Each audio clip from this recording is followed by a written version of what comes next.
Bonjour à tous, dans cette vidéo nous allons définir ce que c'est que le projeté orthogonal d'un point quand on est dans l'espace. Alors on va commencer par définir ce qu'est le projeté orthogonal d'un point sur un plan.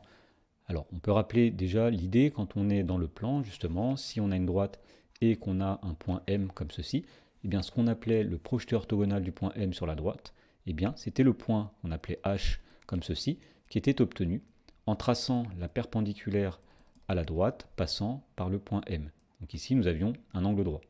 Alors l'idée dans l'espace va être la même. Imaginons qu'on ait un point M comme ceci et un plan. Si on souhaite projeter orthogonalement le point M sur le plan, on va commencer par tracer la droite orthogonale à ce plan qui passe par le point M. Et le projeté orthogonal, eh bien, ce sera l'intersection de cette droite avec le plan.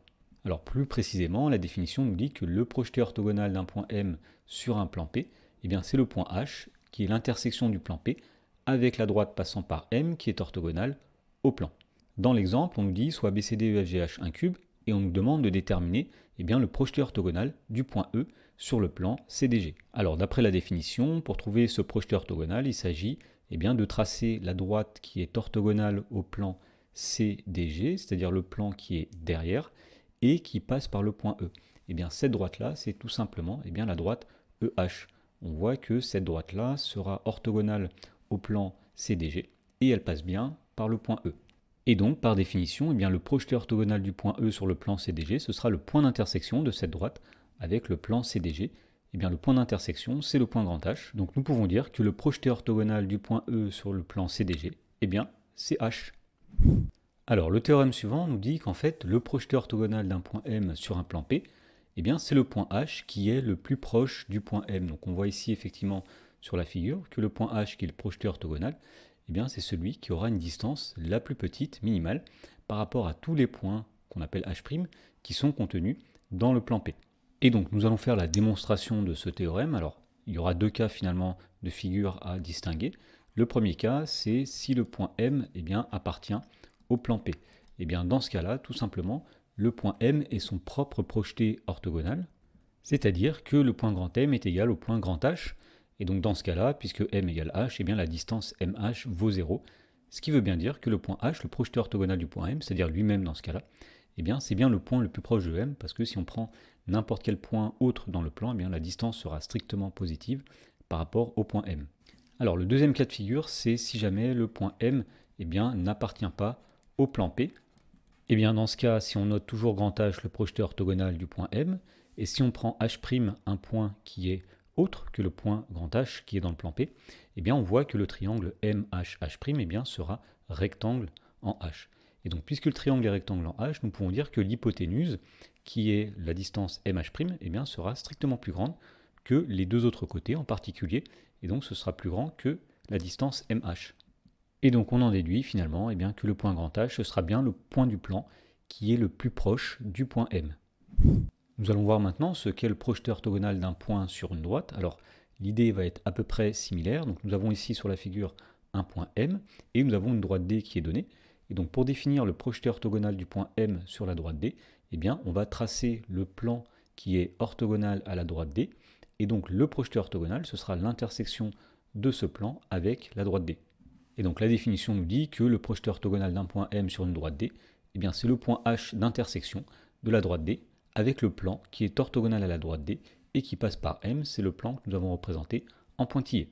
Dans l'exemple, on nous dit soit BCD EFGH un cube, on nous demande de déterminer le projeté orthogonal du point F sur la droite CD. Alors d'après ce qu'on vient de dire dans la définition, pour trouver ce projeté orthogonal du point F sur la droite CD, il va falloir trouver un plan qui est orthogonal à la droite CD et qui contient le point F. Alors on remarque tout simplement que le plan FCG qui est ici, c'est un plan qui est orthogonal à la droite CD et il contient le point F. Donc le projeté orthogonal du point F sur la droite CD, ce sera l'intersection de ce plan avec la droite CD. Tout simplement, nous voyons que l'intersection de la droite CD avec le plan FGC, c'est le point C. Donc nous pourrons dire que le projeté orthogonal du point F sur la droite CD, c'est le point C.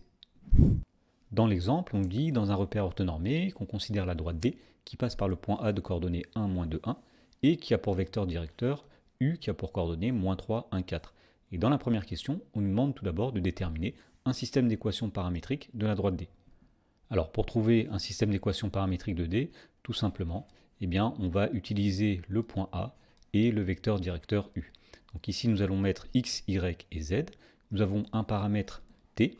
Alors devant le paramètre T, nous allons mettre les coordonnées d'un vecteur directeur. Donc ici, moins 3, 1 et 4.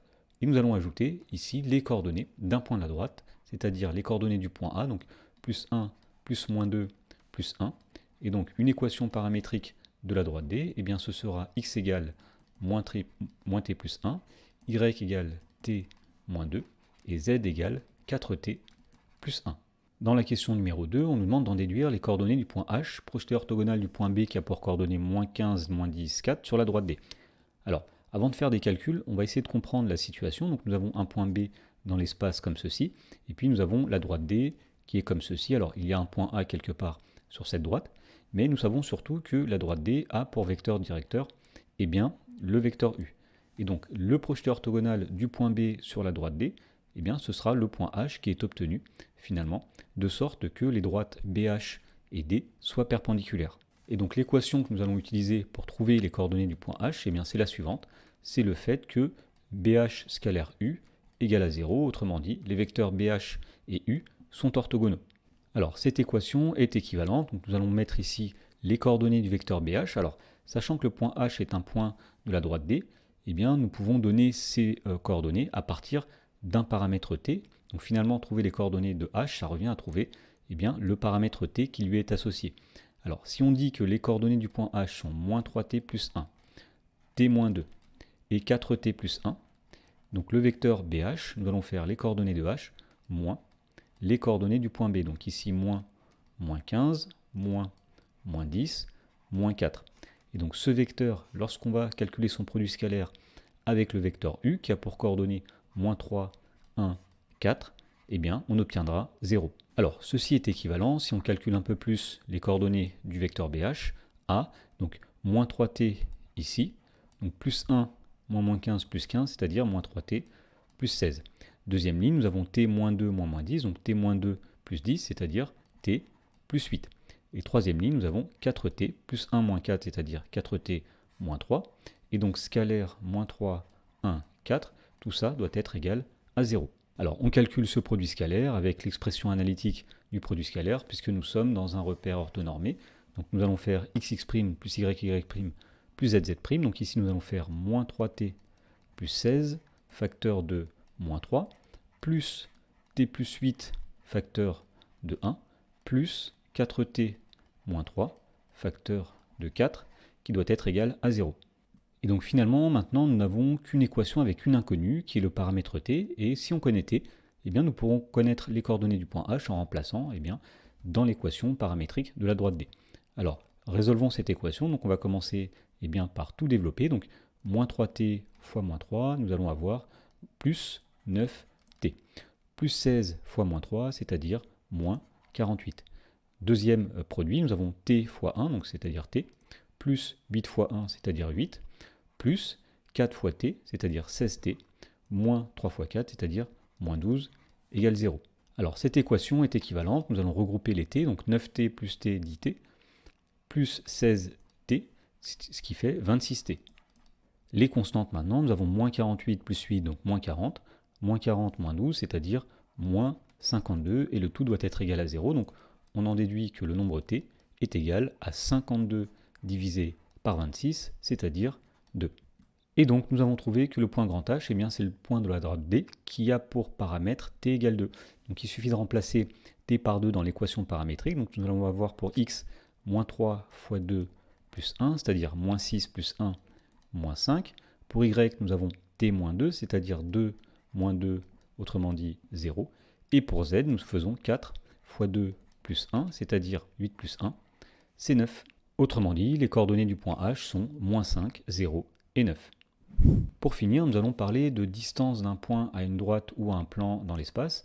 Alors la définition nous dit que la distance d'un point à une droite ou à un plan, c'est la distance de ce point à son projeté orthogonal sur cette droite ou sur ce plan.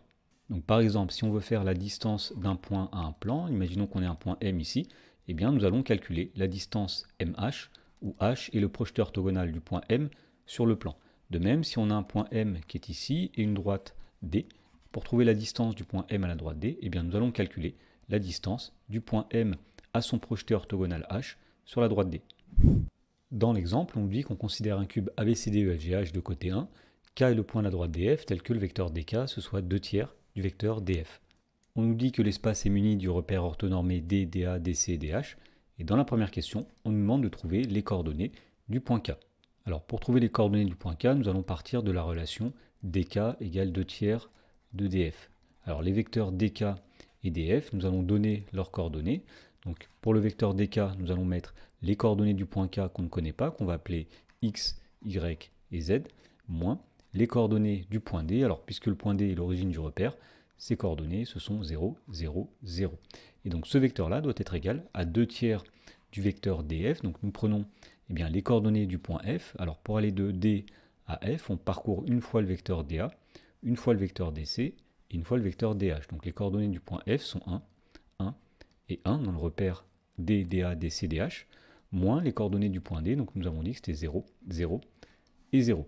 Donc ceci est équivalent donc à X, Y, Z.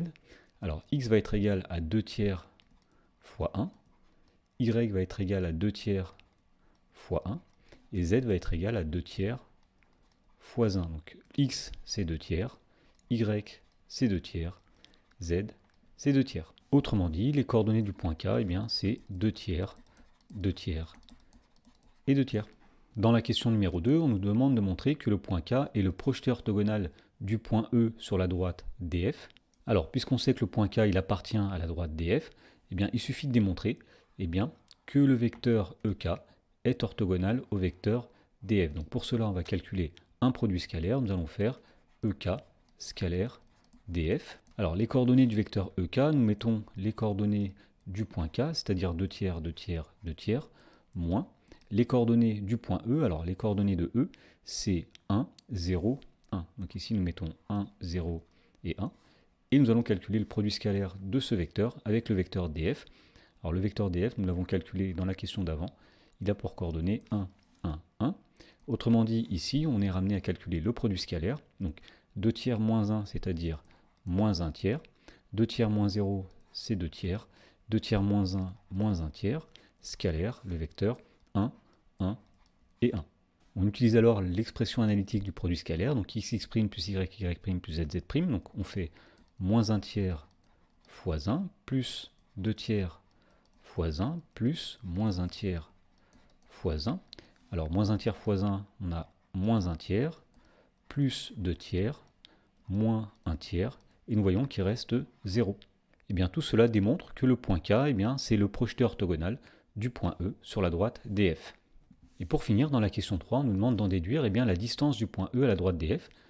Par définition, la distance du point E à la droite DF, c'est la distance du point E à son projeté orthogonal. Autrement dit, c'est la distance EK. Donc nous allons calculer la distance EK en utilisant la formule qui est la suivante. On va faire la racine carrée de xk moins xe, le tout au carré, la différence des abscisses, plus la différence des ordonnées, yk moins ye au carré, plus la différence des z, zk moins ze, le tout au carré. Alors on remplace tout simplement maintenant dans la formule. Alors xk, nous savons que c'est 2 tiers. Le point E, il a pour coordonnées donc 1, 0, 1. Donc ici xe c'est 1. Plus yk 2 tiers moins ye 0. Plus zk c'est-à-dire 2 tiers moins ze c'est-à-dire 1 au carré. Alors nous avons ici racine carrée de, alors il manquait un carré ici, 2 tiers moins 1 c'est-à-dire moins 1 tiers le tout au carré. Plus 2 tiers le tout au carré, plus 2 tiers moins 1, c'est-à-dire moins 1 tiers au carré. Alors c'est égal à la racine carrée, moins 1 tiers au carré, c'est donc plus 1 neuvième.